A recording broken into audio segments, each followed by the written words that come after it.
if you're still blindly marking and taking trades off of every single fair value gap, and every single time your stop loss gets completely destroyed and you start getting touched. Whoa. If this is you, then you're trading like a complete beginner. Today I'm going to be breaking down the inverse fair value gap, the theory behind it, why price rips through these zones, and how smart money traders uses them to catch insane reversals. But yeah, let's get into the charts and I'll show you guys everything. So the thing that most people miss is that not every single fair value gap is going to hold. Like when price slices straight through it, it's not a failed trade. It's more information to gather. So that imbalance is no longer kind of a zone where price is going to bounce off of. Becomes kind of like a trap where people essentially wait for that zone to fail to take an entry. I see it a lot of the time with a lot of people. Like they try to keep going for, let's say for example we're in a bullish market, okay, boom, there's fair value gaps here, price completely disrespects the first fair value gap, disrespects the second fair value gap. Some people still have that bias, they're still married to that bias and they're still trying to long it. Why?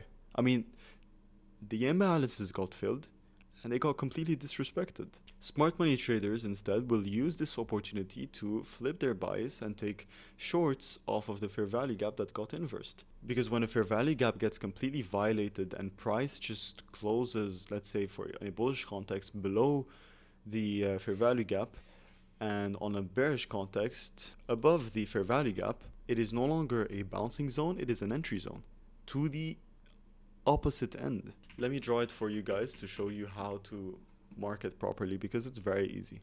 You draw and you identify a normal fair value gap, let's say. Okay, boom, that's, wow, holy shit, I'm terrible at drawing. Okay, boom, fair value gap. Okay, in a bullish context you would wait for the candle to retest and then you would wait for the candle to go up. An inverse fair value gap does the opposite. Okay, so when the candle goes here, it doesn't retest, it just completely destroys the gap. Boom. And for it to be a valid inverse fair value gap, the body of that candle needs to close below that fair value gap in a bearish context and in a bullish context just above it. And so basically when that happens, it's kind of like a break of structure, because inverse fair value gaps in a sense are like break of structures. They indicate that order flow is changing to the opposite side. It's perfect for clean reversals. Let's say you're in a huge uptrend, okay? In a huge uptrend, you get a very nice liquidity sweep. Let's say here liquidity sweep, and then boom, inverse fair value gap on, let's say, this fair value gap. That would be an amazing entry position. You would go here, let's say, boom, stop loss above the highs, and look at the, damn, you could take insane margins on this. So there's a few ways you can actually adapt it into your strategy. So that was one way, identifying a high time frame liquidity sweep. So let's say boom, so you would have this here, liquidity sweep. Then it would be, for example, you'd have a fair value gap right here. You'd take a inverse fair value gap and that would be your entry. Another way to do it is the way I love to do it, and my like most A+++, whatever you want to call it, setup. Holy shit, sun is shining. Whoa, oh my god.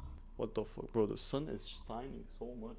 My bad guys for the technical difficulties. Sun was completely blinding me. So I was saying the other way that I'd love to take a setup is to use that inverse fair value gap as a continuation confluence. So let's say you'd have that liquidity sweep, okay? Okay, so here, boom, liquidity sweep, price break of structure to the downside. And then in that break of structure, you'd have, let's say, on that move, a fair value gap. You'd wait for price to retest that fair value gap, hopefully forming here a bearish fair value gap. And then price breaks here, inverses that bearish fair value gap, and that would be like the most guaranteed entry of all time. You would take it here and boom, easy trade, easy trade. Okay, let's actually identify these inverse fair value gaps in the market. Actually, oh, I'm tired. Okay, perfect. This is a great example.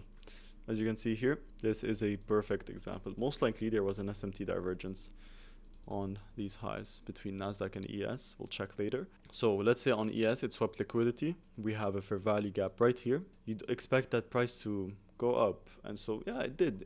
It tested the fair value gap. It was going up, and then boom, inverse fair value gap completely disrespects this fair value gap. Where's the inverse fair value gap? It's not this candle, it's on this candle. I know it's a bit of a stretch, but it's on this candle because the candle needs to completely close below that gap. So it would be from here. So the entry that you could do would be boom, like this, stops above these highs, and you get yourself a very nice, let's say you would target these lows 1 to 2, these lows 1 to 1 to 5. Holy shit. Another example. Okay, perfect. So here we had a liquidity sweep over these lows. Boom, we swept liquidity. We had here a bearish fair value gap. Price ends up testing it multiple times, doesn't continue with the bearish order flow. Instead, it completely disrespects it, closes it above the fair value gap, meaning we change the order flow. So what you would do, you would take an entry from here, you target the highs that you'd want to target. Boom, 1 to 5.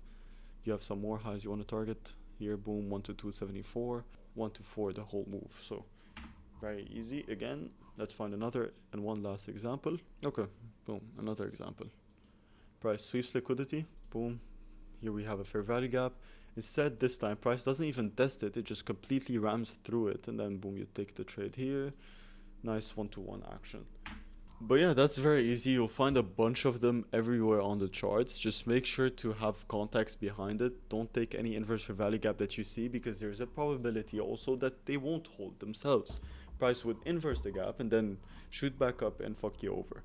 So make sure you have context behind it. Make sure you have a liquidity sweep behind it. And if you do so, you're going to be fine. But if you guys found this video valuable, just make sure to drop a like and subscribe, because I'll be posting videos like these every single week. But yeah, I'll see you guys next time.